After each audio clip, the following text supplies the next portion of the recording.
মায়া এইভাবে দম বন্ধ করে বসে থাকবেন না, কিছু কোন এমনি থাকলেও তো আপনি দম ফাইটটা মইরা যাবেন। মাগো, যে যাওনের হাই তো চলেই গেছে, হাজার কাইন্দা বুক ফাটাইলেও হাই তো আর ফিরে আইব না।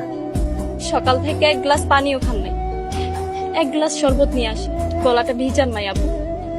এইসব কি হয়ে গেল মায়াবু? ওর এখান থেকে যাইতে কম।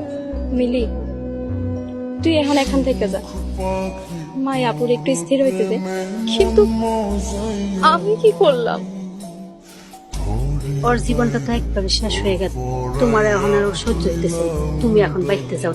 পারতাম যদি মামলাটা রুজু না হয়। যেহেতু ওর নামে মামলা হয়ে গেছে, কালকে সকালে ওরে করে চালান দিতেই হবে।